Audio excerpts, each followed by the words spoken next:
¿Cómo nosotros tenemos que imitar? ¿A quién tenemos que imitar? Jesús se acercó. Uno fue para hallar gracia ante los apóstoles. Otra de las causas era, quería el Señor manifestar un aprecio, una confianza en la familia de la fe, porque va a ver que no tan cualquiera se acerca. Usted a su esposa, hermano, puede acercarse y decirle en el oído: te encargo ahí las cosas, yo voy a la conferencia en rancho, ¿verdad? Pero a la esposa del hermano no le va a usted acercar y decirle al oído algo, porque eso ya da desconfianza. No, ¿por qué razón? Porque no es de la familia. El Señor no se podía acercar a los fariseos y decirles algo de cerca. ¿Qué confianza había? No eran de la familia de la fe. El Señor se acercó a los apóstoles en un reconocimiento de familia. ¿Sí? ¿Cuántas señoritas se acercan al papá, al padre, y le dan un beso? Y la gente no está alarmándose: fíjense que besó al papá. Nada que ver, son de la familia. ¿Sí? Pero al que no es de la familia, hay que tener un especial cuidado. Cristo lo enseñó. Y les dice Él: toda potestad me es dada en el cielo y en la tierra. Queriéndoles decir: no tengan pena. Yo tengo potestad para mandar a los ángeles. Y yo tengo potestad para mandar a los hombres. En el cielo hay ángeles y en la tierra hay hombres. Por lo tanto, todos nos sujetamos a la voz de Cristo. Entonces, ¿qué miedo, qué pena podían tener los apóstoles si el que los estaba mandando era alguien que pertenecía a la superioridad divina? ¿Cuál fue la orden? Por tanto, id y haced discípulos. Fíjese. Hacer un convertido no es cosa del predicador, ni del hombre, ni de la mujer. Eso solo lo puede hacer Dios, mediante la obra de Cristo. ¿Sí? Eso lo hacen ellos. Hacer un discípulo, si es su responsabilidad o es la responsabilidad del maestro, a quienes el Señor, a quienes el maestro constituyó maestros, les da Él la facultad que hagan discípulos, porque ser uno creyente es una cosa. Recuerde que hasta los demonios creen, pero no por eso son discípulos del Señor. Mientras un discípulo es aquel que está formado en la doctrina, es aquel que está hecho. ¿Sí? Y algo que está hecho no se puede tan fácilmente deshacer, no se puede desvanecer. Dice Él: por tanto, id y haced discípulos. Los discípulos se conocen, ¿cree usted? ¿Puede conocer usted en estas conferencias los discípulos? Sí los puede conocer. Cristo enseñó de qué manera se conocen los que son discípulos y los que no son discípulos. Y usted lee las Escrituras, hermano. Leemos las Escrituras, hallamos el consejo del Señor. El Señor no dejó nada a medias. Él no dejó nada impune, que no se entienda. ¿Sí? No, lo dejó claro, por eso se acercó. ¿Sí? Una de las formas en que enseñó el apóstol Santiago, en el capítulo 4, verso 8 de su carta, dice él: acercaos a Dios y Él se acercará a vosotros. Pero estamos en el punto: por tanto, id y haced discípulos. Fíjese, enseñarle a alguien el camino. Me recuerdo de Apolos, un hombre fervoroso, un hombre de talento en las Escrituras, que hablaba con denuedo la palabra de Dios.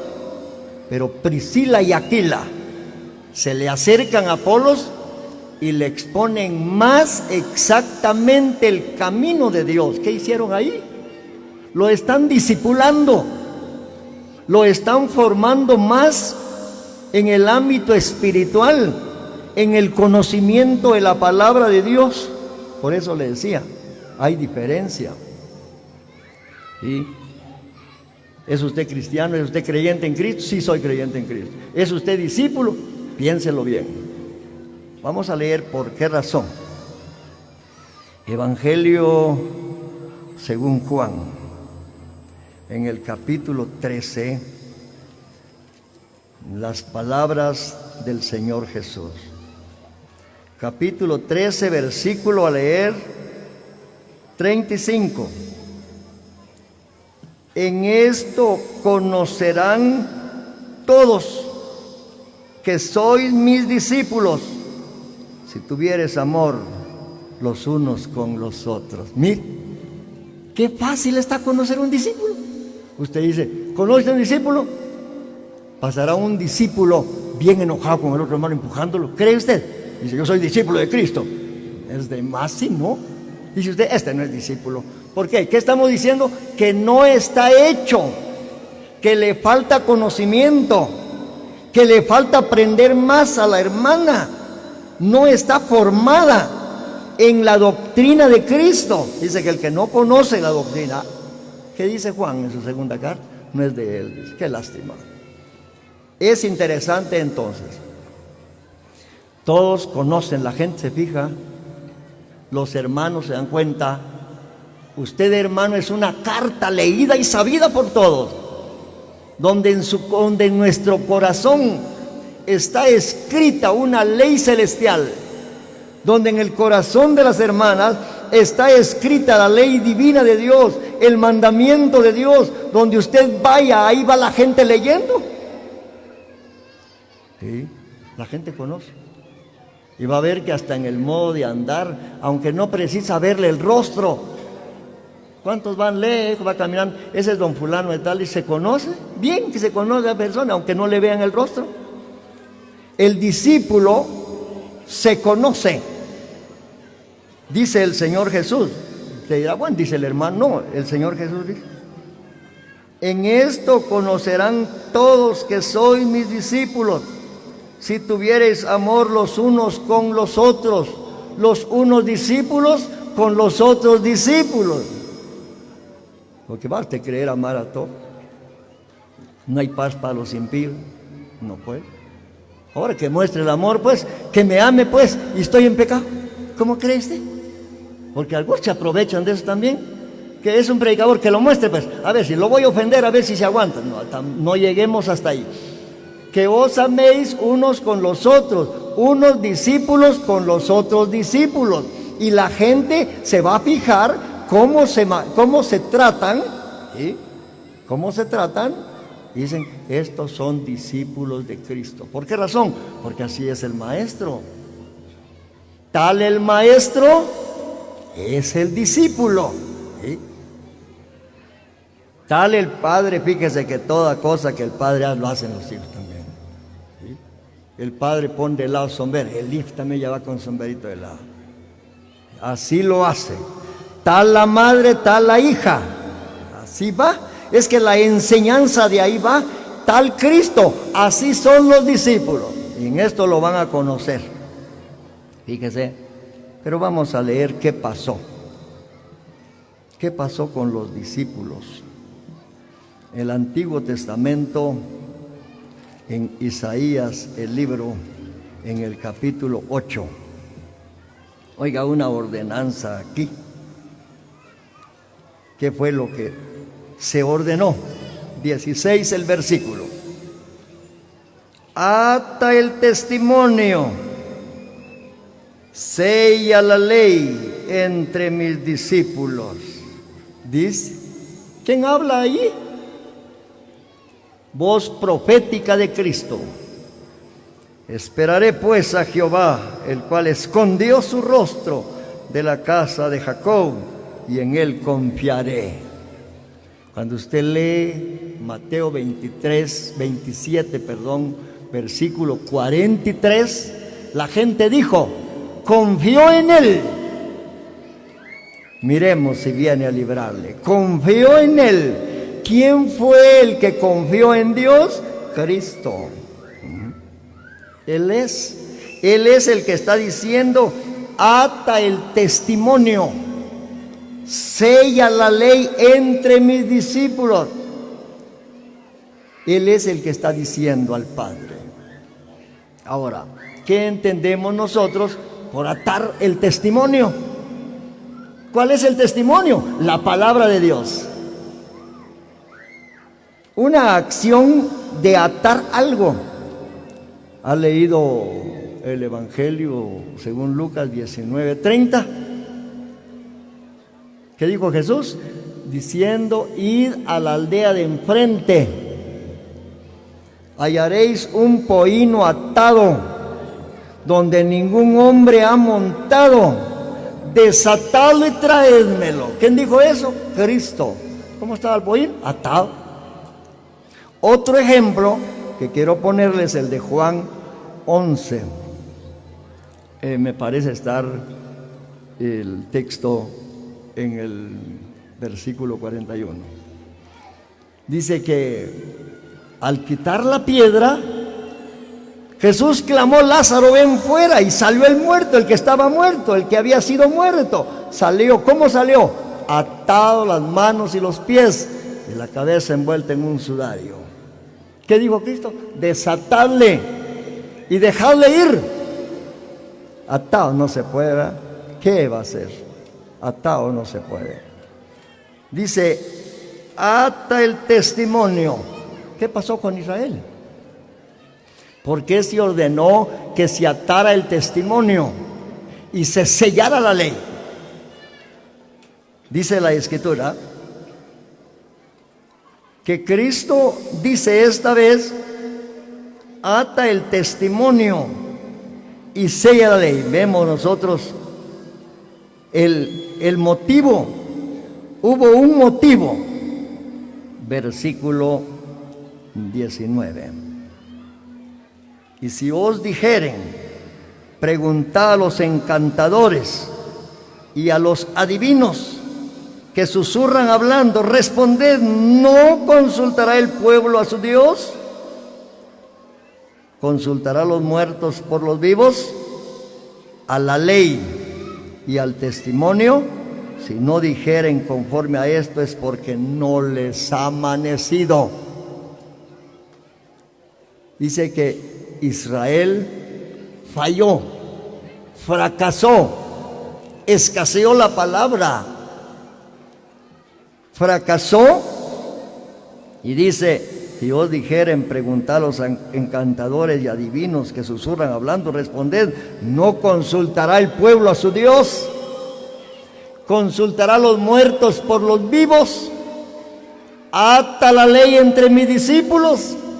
Los discípulos, los cristianos formados, hechos por la misma palabra de Dios, no debemos consultar como lo hacían aquellos a los adivinos. Hoy muchos se descaminan y se han equivocado pensando por allá donde digo: fui a consultar a una oradora. Ahora ya no son brujos, oradoras salieron ahora. Y los creyentes de la asamblea, como es una oradora, aparece usted también consultándole a una oradora. Ahora dijo otro por allá: la brujería negra pasó de moda, ahora de moda está la blanca. Yo no sabía si había blanca, pues. Y la blanca es aquella que dicen que son cristianos, pero que Dios le reveló anoche que usted la están brujeando. Y dice que es cristiana. ¿Hacen eso los discípulos? No lo hacen, porque están formados, porque estamos hechos conforme a la palabra de Dios. Por eso, ata el testimonio, sella la ley entre mis discípulos. Veamos si está. Fíjese usted, dice la Escritura, un ejemplo que nosotros podemos ver en las Sagradas Escrituras. Dice,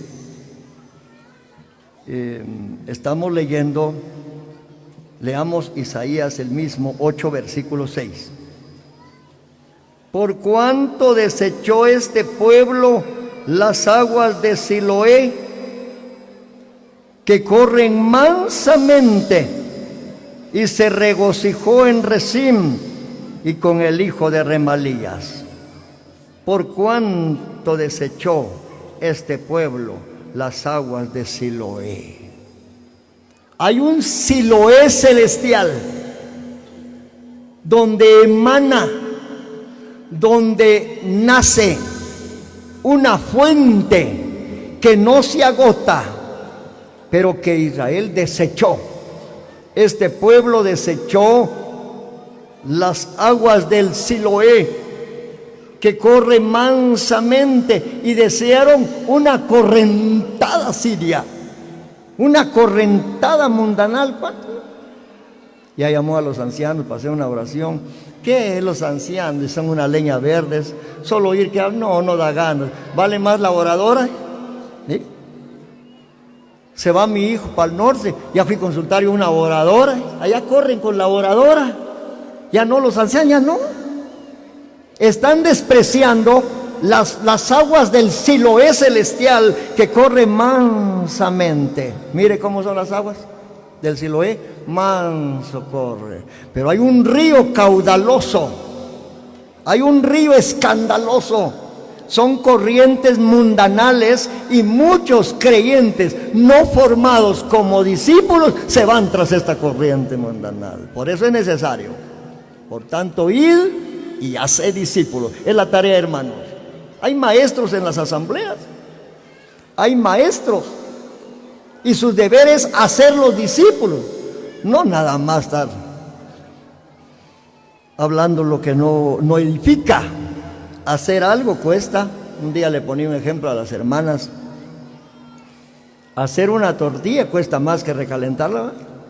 Sí, obviamente usted, por eso echan bastante para solo calentar, porque dice, ¿cuánto estamos haciendo? Y hay que solo calentar, voy a llegar, cabal lo hago. Y pues, porque cuesta más hacerla. Muchas veces nosotros nos preocupamos por algo que no queremos hacer, no queremos esforzarnos a trabajar. ¿Qué dice la Escritura? Dice, por cuanto desechó este pueblo las aguas de Siloé, que corren mansamente, y se regocijó con Rezín y con el hijo de Remalías. Una corriente mundanal. Pero qué bueno, gracias damos al Señor por las sagradas escrituras. Vamos a leer capítulo 7, le decía, de un Siloé celestial, de un estanque. Dice, versículo 3, 7:3. Entonces dijo Jehová a Isaías, sal ahora al encuentro de Acaz, tú y Sear-Jebud, Jesús, tu hijo, al extremo del acueducto del estanque de arriba, en el camino de la heredad del lavador. ¿Y usted? Yo estaba pensando, hermanos, cuando leemos nosotros Evangelio de Juan 9, versículo 10. Jesús le dijo al ciego, ve y lávate en el estanque de Siloé. Yo estaba pensando, eso materialmente se lavó, pero ¿cómo lo entendemos ahora? Tenemos que ir al estanque Siloé. Hay un estanque en el cielo, el estanque de arriba, donde todo creyente se lava, se limpia. Ahí tenemos que ir. Dice, esa fue la orden que se le dio a Isaías. Entonces dijo Jehová a Isaías, sal ahora al acueducto. El acueducto es donde algo se conduce, se lleva. Ahí con nosotros el agua potable llega por un acueducto, por un conducto, entubada, así llega. Dice, al acueducto, la Biblia dice, al acueducto del estanque de arriba. Por eso, cuando leamos el texto para ampliar un poquito, en el Evangelio según Juan capítulo 9 le decía, versículo a leer 10. Y le dijeron, dice la Escritura, sí, Juan capítulo 9, versículo 10. Y le dijeron, ¿cómo te fueron abiertos los ojos? Respondió y dijo, aquel que se llama Jesús hizo lodo, me untó los ojos y me dijo, ve al Siloé y lávate. Fui y me lavé y recibí la vista. Dice que Siloé quiere decir enviado. Dice el versículo 7, y le dijo, ve a lavarte en el estanque de Siloé, que traducido es enviado. Fue entonces y se lavó y regresó viendo. ¿Qué quiere decir Siloé? Enviado.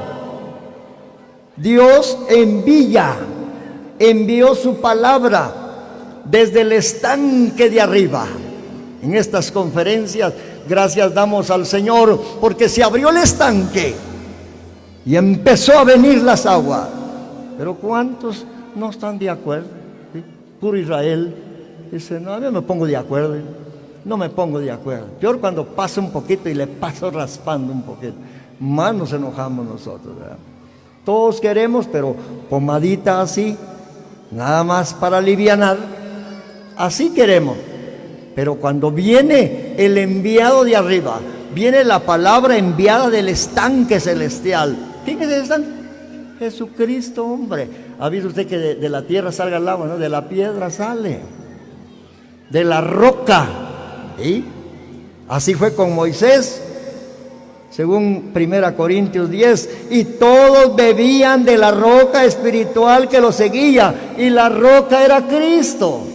Hay un estanque en el cielo, allá está Jesucristo a la diestra de Dios, el que provee, el que sustenta, el que alimenta con la palabra de su poder a un pueblo, porque nos quiere ver discípulos, quiere el Señor.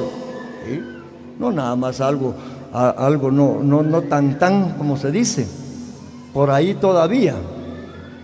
¿Es usted cristiana? ¿Ya aceptó usted a Cristo? ¿Ya se bautizó usted? Dice usted, no, diga claro, eso no es. ¿Sí? Esa palabra, ese modo así, no. No está bien eso. Sí, por la gracia del Señor, o todavía no, espero hacerlo. Así, discípulo, un discípulo formado por la palabra del Señor. Dice la Escritura. Estábamos en el punto, sella el testimonio, ya vamos a ir acortando porque el tiempo se está limitando. 22 del Apocalipsis, queremos ver cómo se selló la ley. Dice 22, 18. Dice la Escritura, versículo 18. Yo testifico a todo aquel que oye las palabras de la profecía de este libro. Si alguno añadiere a estas cosas, Dios traerá sobre él las plagas que están escritas en este libro. Si alguno quitare las palabras del libro de esta profecía, Dios quitará su parte del libro de la vida y de la santa ciudad y de las cosas que están escritas en este libro. Se selló el testimonio. ¿Sí? ¿Qué quiere decir eso? Aquí hay hermanos que laboran en la comunidad y nunca una autoridad sella de primero. Primero firman todos los vecinos, de último sella, y más del sello no tiene que existir otra firma más. Ahí terminó. Ya no, si hay más eso es falso. Una vez se selló el testimonio en nuestro corazón, ya no añadimos ni le quitamos nada. ¿Sí? Porque algunos se ponen de su cuenta, ¿sí? A veces de la cuenta de uno, hablo un otro poquito de más. Viene a mi mente otras palabras, no es tales de que viene. Si está escrito en la Biblia, con toda confianza, como aquel profeta que dijo, lo que me dice Jehová, eso hablaré. Un discípulo, una discípula, pero una hermana bien formada, entendida, y cuando hay duda hay que preguntar. Eso no es vergüenza. Yo pregunto y pregunto. En las conferencias aprovecho a preguntar. A eso venimos. ¿Cuántas preguntas? ¿Qué? Lo importante es que haya coca, jugo, que haya todo eso y dudas, volvemos igual. No, dice la Escritura. Aquí dice que la ley, por tanto, ata el testimonio, sella la ley entre mis discípulos. Segunda carta a Timoteo. Segunda carta a Timoteo en el capítulo 1, dice el versículo 13 y 14. Deberes que tenemos que hacer. Dice, retén la forma de las sanas palabras que de mí oíste en la fe y amor que es en Cristo Jesús. Guarda el buen depósito por el Espíritu Santo que mora en vosotros. Qué bueno. La palabra de Dios es el buen depósito. El corazón es un depositario. Un día le dije a los hermanos, si depositas 100,000 quetzales en Banrural, ¿cuál sería el buen depósito? ¿Cuál sería el depósito? ¿Banrural o los 100,000? Los 100,000. Unos creen que el corazón es el buen depósito. El corazón no. El corazón es un depositario del buen depósito. Ahí se deposita la palabra. La palabra de Dios es el buen depósito. ¿Por qué? Porque vino del estanque de arriba. Jesucristo, el estanque que está en el cielo y abastece y alimenta y refresca y rejuvenece y recrea el pueblo cada día con su palabra. Retén. Tenemos que retenerla. Retener, guardar, no dejar pasar. ¿Sí? Hay cosas que ya no retienen. ¿Le gustaría a usted su recipiente que no retenga agua?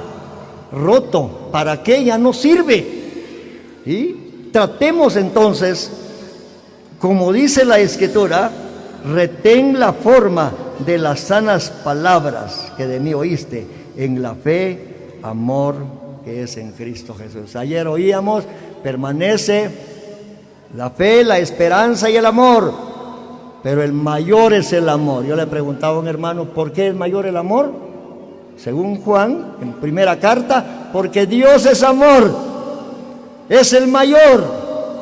Cristo, mi esperanza, dijo Pablo, Cristo la esperanza y la fe en el pueblo. El mayor, el amor, le sigue Cristo la esperanza y ahí su pueblo. Por eso va en forma así. Por eso dice que el mayor, y estos tres, pero el mayor es el amor. En el amor de Dios continuamos nosotros, hermanos, reteniendo las palabras del Señor Jesús. Último texto y terminamos porque el tiempo se terminó. La epístola a los Hebreos, en el capítulo 2, versículo 13. 2:13 y ahí terminamos. Dice la Escritura. Otra vez yo confiaré en Él y de nuevo, he aquí yo y los hijos que Dios me dio. Gracias al Señor, hermanos, somos hijos del Señor. Si Cristo confió en el Padre, así también nosotros tengamos confianza, porque dice otra vez, cuando lee el Salmo 18, encuentra la primera vez. ¿Sí? Isaías 8, la segunda vez. Y Hebreos 2:13, la tercera vez. Y esta otra vez digo, yo, dice el Señor Jesús, y otra vez, yo confiaré en Él. Y de nuevo, he aquí yo y los hijos que Dios me dio, discípulos de Cristo. Gracias al Señor, sigamos adelante y que el Señor bendiga su palabra.